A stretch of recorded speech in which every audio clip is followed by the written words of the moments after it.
இன்றைக்கு நாம் ஏசாயா 41 அதிகாரத்தை தியானிப்போம்.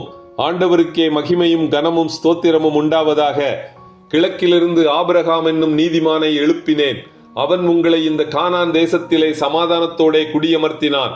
அதே போல கோரேஸ் என்னும் ராஜாவை நான் கிழக்கிலிருந்து எழும்ப பண்ணி அவன் உங்களை பாபிலோன் சிறையிருப்பிலிருந்து விடுவித்து மறுபடியுமாக இந்த கானான் தேசத்திலே சமாதானத்தோடே குடியமர்த்துவான். என் தாசனாகிய இஸ்ரவேலே, நான் தெரிந்து கொண்ட யாக்கோபே, என் சிநேகிதனான ஆபிரகாமின் சந்ததியே, நீ பயப்படாதே, நான் உன்னுடனே இருக்கிறேன்.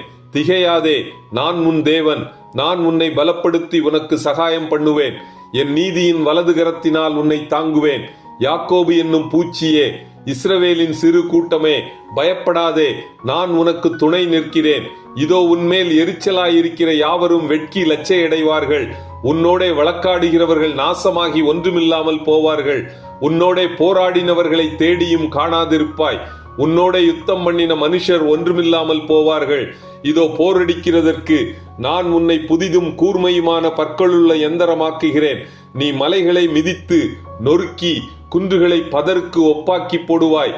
பள்ளத்தாக்குகளின் நடுவே ஊற்றுகளையும் உயர்ந்த மேடுகளில் ஆறுகளையும் வனாந்தரத்தை தண்ணீர் தடாகமும் வறண்ட பூமியை நீர்க்கேணிகளுமாக மாற்றி வனாந்தரத்திலே கேதுரு மரங்களையும் சித்தி மரங்களையும் மிருது செடிகளையும் ஒலிவ மரங்களையும் நட்டு அவாந்தர வெளியிலே தேவதாரு விருட்சங்களையும் பாய்மர விருட்சங்களையும் புன்னை மரங்களையும் உண்டு பண்ணுவேன்.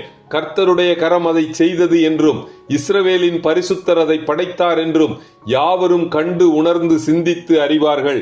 இத்துடன் ஏசாயா 41 அதிகாரம் முடிவடைகிறது.